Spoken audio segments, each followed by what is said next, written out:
Hi all! Everything in my video is pulled from the public domain, and I am using them under the Fair Use, Fair Dealings guidelines. Everything I say is my own opinion.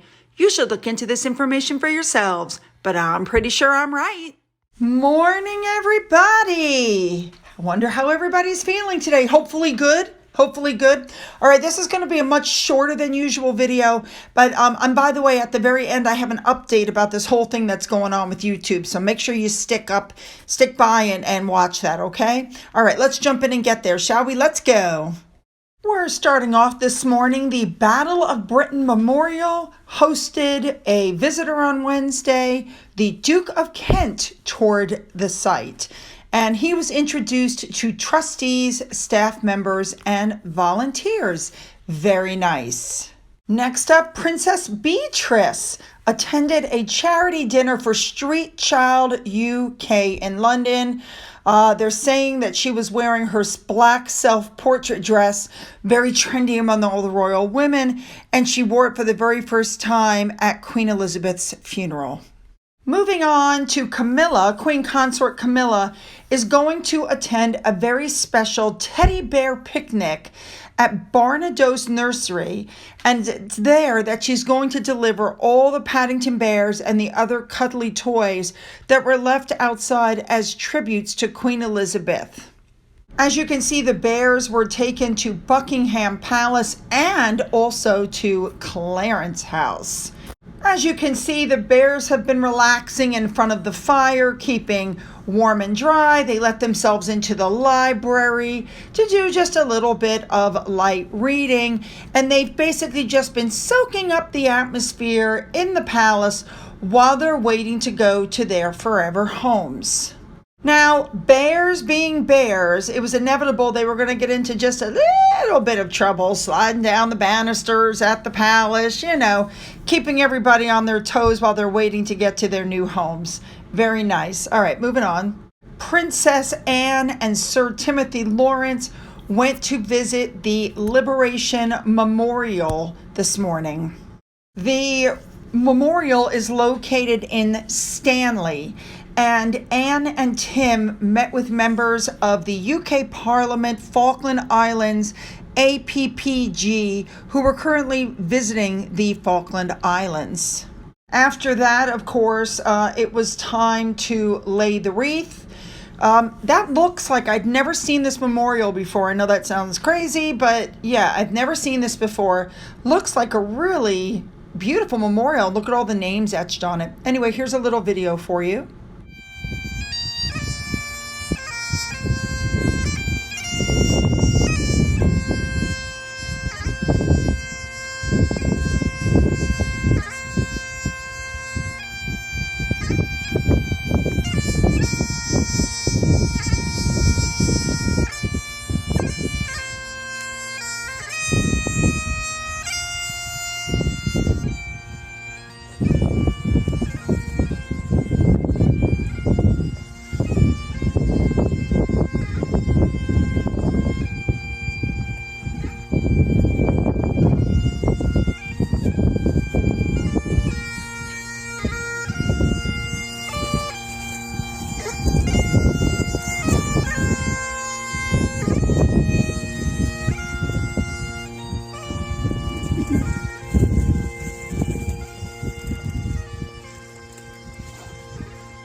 Well done, Anne. She laid the wreath it's called the 1982 Liberation Memorial in Port Stanley. Now, this is marking the 40th anniversary since the end of the conflict.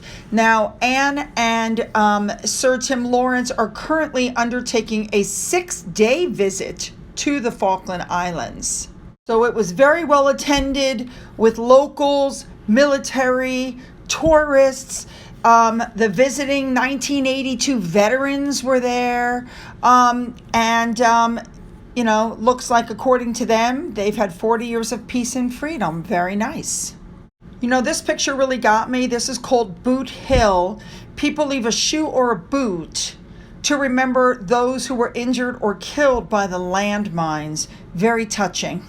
Moving on, we have the Prince of Wales, who's visiting the Royal Air Force Coningsby, which is near Lincolnshire today, because he is the honorary air commandant. He's going to hear about all the future technological innovations, and he's going to open a new boxing club. Now, they're saying the tech support shows the future of jet support, from exoskeletons to virtual reality headsets that help the team work smarter and in faster ways. Now, that's really cool stuff. That's like, yeah. I'm pretty sure also, as he used to be a pilot, that looking at that fighter jet was also a highlight. Now, you would think that the virtual reality would be the thing that he loves the most, but to be honest, I think opening the boxing club was right up his alley. It was very obvious that he was thoroughly enjoying this particular outing. And no, for those who are interested, he did not put on gloves that I'm aware of, and he did not get in the ring and, spar. I will tell you what he did do, though. It was really cool. So as he went around, and of course the fans were there, and he's taking selfies, and he's shaking hands, the usual princely stuff. There was a little boy there who specifically went out of his way and asked William if he could have a hug. How sweet is that? And of course, William was like, sure.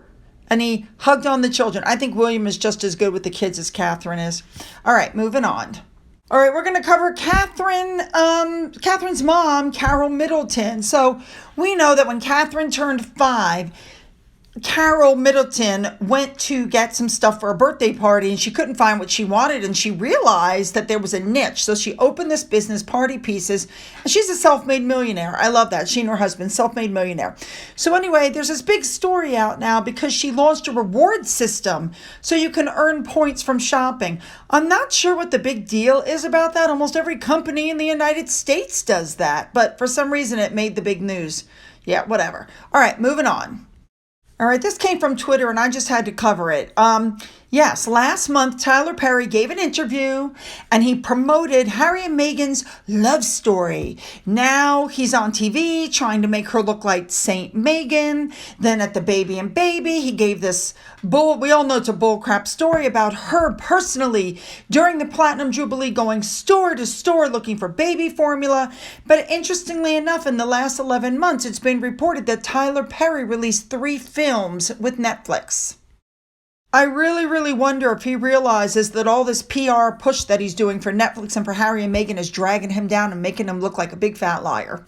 All right, moving on. All right, I had to cover this. This is from 2016, and they're saying that Ghislaine Maxwell, the same one that was with Jeffrey Epstein, the same one that was, attached to Prince Andrew, she attended the Cuomo-Kennedy wedding in 1990, interestingly enough.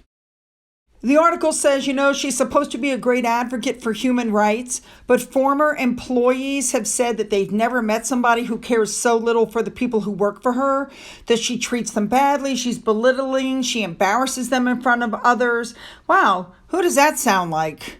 They said in the article she behaved like the dictator of a banana republic, that she treats everybody as the person that would go get her coffee. Her attitude was, and I'm quoting, "You're here to do what I want you to do." There you go. And she surrounds herself with people who won't challenge her and will say yes no matter what. They said it's the most dysfunctional and disheartening organization, especially given Kerry's image and the public image of the organization. They don't even care about the dignity of their own employees. Well, that explains a lot. All right, moving on. All right, I had to touch on this because I completely believe it. We know that Meghan likes to use people and discard them. She doesn't have any long-term friends. Apparently, it's being claimed that after she met Harry, she basically became a snob and was not treating her co-stars very well, that she stiffened with them. And they discovered, some of her actors and staff discovered that, she arrived late. Her empathy morphed, they said, into near arrogance, and her entire attitude changed. I can believe that. All right, here we go. Harry and Meghan hired an Oscar-nominated director for their still haven't been put out after 2 years Netflix series.